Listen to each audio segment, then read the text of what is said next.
Welcome বন্ধুরা, স্বাগতম জানাই তোমাদের সবাইকে আমার চ্যানেলের আরেকটা নতুন এপিসোডে। এই সপ্তাহে বলিউডে তেমন কোনো নতুন সিনেমা রিলিজ হয়নি। আর গত সপ্তাহে অর্থাৎ ঈদের সপ্তাহে আমি দুটো নতুন সিনেমা দেখেছিলাম, হাউসফুল এবং ঠাগ লাইফ। তার রিভিউ এবং এক্সপ্লেনেশন আমার চ্যানেলে অ্যাভেলেবেল আছে, তোমরা চাইলে গিয়ে দেখতে পারো। যেহেতু এই সপ্তাহে তেমন কোনো হিন্দি সিনেমা থিয়েটারে রিলিজ হয়নি, সেই জন্য ওটিটিতে একটা সিনেমা দেখলাম, যে সিনেমাটার নাম ছিল স্টোলেন। এবং সিনেমাটা দেখার পরে আমার মনে হলো এই সিনেমাটার রিভিউ এবং এক্সপ্লেনেশন তোমাদের সাথে শেয়ার করা যেতে পারে। সেই জন্যই আমি চলে এলাম এই সিনেমাটা নিয়ে তোমাদের সাথে গল্প করতে। এই সিনেমার গল্প শুরু হয় কলকাতা শহরের একটা স্টেশনে, যে স্টেশনে ঝুম্পা তার 5 মাসের মেয়ে চম্পাকে নিয়ে ঘুমিয়েছিল। আর ঝুম্পা যখন ঘুমিয়েছিল ঠিক সেই সময় তার মেয়ে চম্পাকে কেউ চুরি করে নিয়ে যায়। ঠিক সেই সময় আমরা স্টেশনের বাইরে গৌতম এবং রমন নামে দুই ভাইকে দেখতে পাই। এখানে গৌতম স্টেশনের বাইরে গাড়িতে অপেক্ষা করছিল, আর রমন স্টেশনের ভিতরে ঢুকেছিল জল কেনার জন্য। স্টেশনের ভিতরে চিৎকার চেঁচামেচি শুনে গৌতম স্টেশনের ভিতরে ঢোকে। তখন সে দেখতে পায় স্টেশনের ভিতরে রমনকে বেশ কিছু লোকজন ঘেরাও করে রেখেছে। তার মধ্যে রয়েছে ঝুম্পা এবং দুজন পুলিশ অফিসার। ঝুম্পা রমনকে চার্জ করছে যে সে তার বাচ্চাকে চুরি করেছে এবং পুলিশের কাছে সেই নিয়ে কমপ্লেন করছে। রমনকে কেন সন্দেহ করা হচ্ছিল? কারণ রমনের হাতে ওই বাচ্চার মাথার টুপি পাওয়া গেছিল। রমন তখন সবাইকে বলে সে একজন মহিলাকে দেখেছে একটা বাচ্চাকে নিয়ে চলে যেতে, এবং সেই বাচ্চার গায়ে থেকেই এই পোশাকের টুকরোটা পড়ে গেছে। সে ভেবেছিল ওই বাচ্চাটা ওই মহিলারই, সেজন্য সে কিছু বলেনি। কিছুক্ষণ ট্রাই করার পর রমন এবং গৌতম পুলিশ অফিসার এবং ওই বাচ্চাটার মা ঝুম্পাকে কনভিন্স করতে সফল হয়। স্টেশনে একজন চায়ের দোকানদার ছিল, তাকে জিজ্ঞাসাবাদ করা হলে সে বলে সে কিছু জানে না। কিন্তু ঝুম্পার সন্দেহ হয়, কারণ সে যেখানে ঘুমিয়েছিল সেখান থেকে চায়ের স্টলটা খুব একটা দূরে নয়। সুতরাং ঝুম্পা ফলো করে চায়ের দোকানদারকে এবং তাকে চার্জ করে, কারণ সে শুনে নেয় যে চায়ের দোকানদারটা কোনো একজনের সাথে কথা বলছে বাচ্চাটাকে কিডন্যাপ করার ব্যাপারে। এরপরে পুলিশ যখন চায়ের দোকানদারকে আবার জিজ্ঞাসাবাদ করে, তখন চাপের মুখে সে স্বীকার করে নেয় যে হ্যাঁ, বাচ্চাটাকে সে কিডন্যাপ হতে দেখেছে এবং এই কিডন্যাপের সাথে সেও জড়িত আছে। এখানে আমরা চায়ের দোকানদারের মুখ থেকে শুনতে পাই দুটো নতুন ক্যারেক্টারের নাম, একটা হচ্ছে সুরেলি আর একটা হচ্ছে ছোটেলাল। তারা এই ধরনের বাচ্চা চুরির কাজই করে থাকে এবং এই কাজে যদি তাদেরকে কেউ হেল্প করে তার পরিবর্তে তারা পয়সা দেয়। এক্ষেত্রে চায়ের দোকানদার যেহেতু তাদেরকে হেল্প করেছিল, সেহেতু চায়ের দোকানদারকেও তারা পয়সা দিয়েছিল।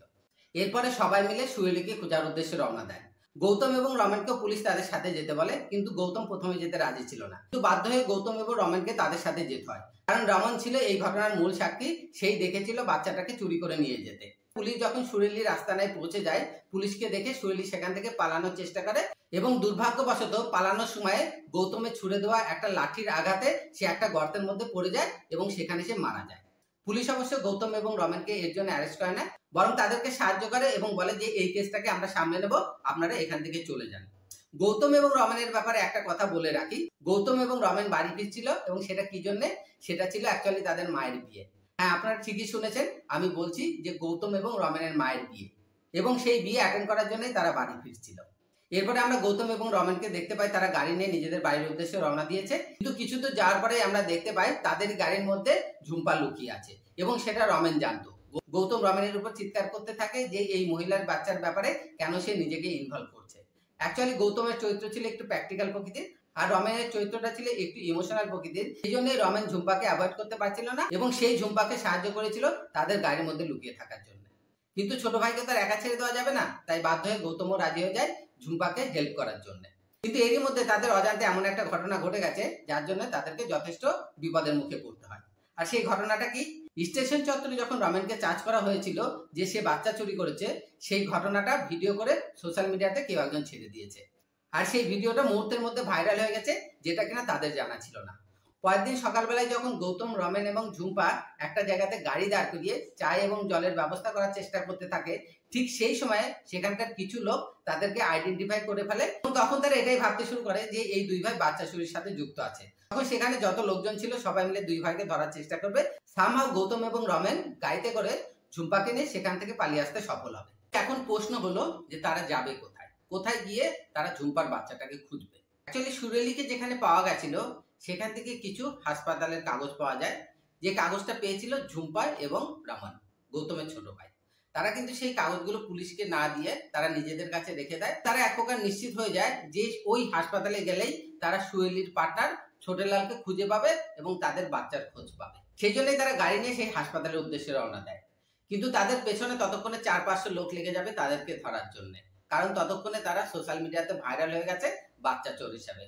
এবং একটা পর্যায়ে গিয়ে রমেনের একটা গুলি লাগে। সেই মুহূর্তে রমেনের জন্য মেডিকেল ট্রিটমেন্ট ইমার্জেন্সি হয়ে দাঁড়ায়।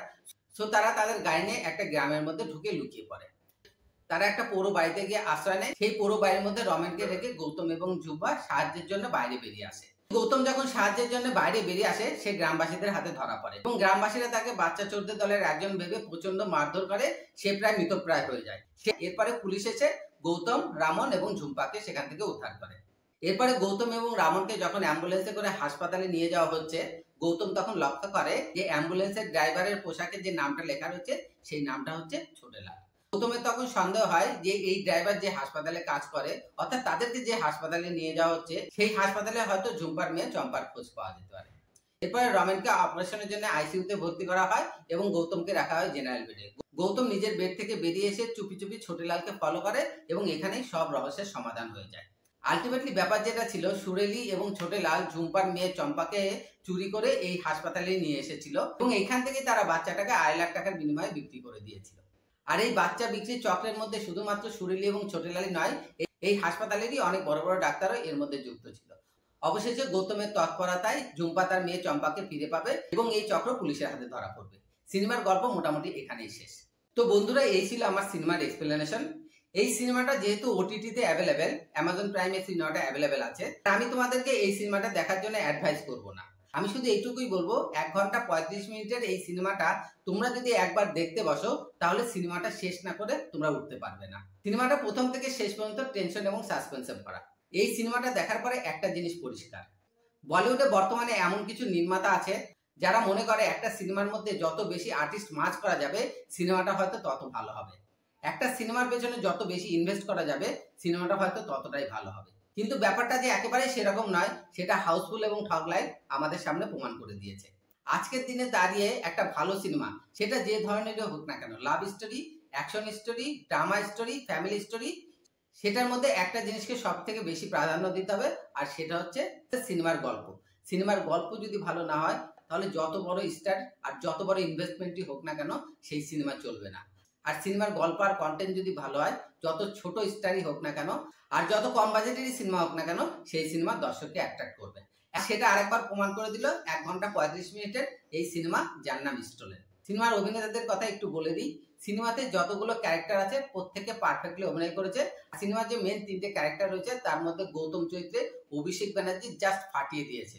অভিষেক ব্যানার্জিকে এর আগে আমি যতগুলো সিনেমাতে দেখেছি, বেশিরভাগ সিনেমাতে দেখেছি কমেডি চরিত্রে। বেদা নামে একটা সিনেমাতে দেখেছিলাম, যেখানে জন আব্রাহামের এগেইনস্টে অ্যান্টাগনিস্ট চরিত্রে অভিনয় করেছিল। আর এই সিনেমাটাতে অভিষেক ব্যানার্জি গৌতম চরিত্রটাকে 100% জাস্টিফাই করেছে। আর বেশি কিছু বলবো না, আজকের মতো এখানেই শেষ করলাম। আমার এক্সপ্লেনেশন যদি আপনাদের ভালো লাগে তাহলে অবশ্যই আমার ভিডিও লাইক করুন, কমেন্টস করুন, শেয়ার করুন এবং আমার চ্যানেলকে সাবস্ক্রাইব করুন। পাশাপাশি বেল আইকন প্রেস করে রাখুন যাতে আমার রিভিউ এবং এক্সপ্লেনেশন পরবর্তীতে আপনাদের কাছে পৌঁছে যায় সবার আগে। Thank you, good bye and have a nice day.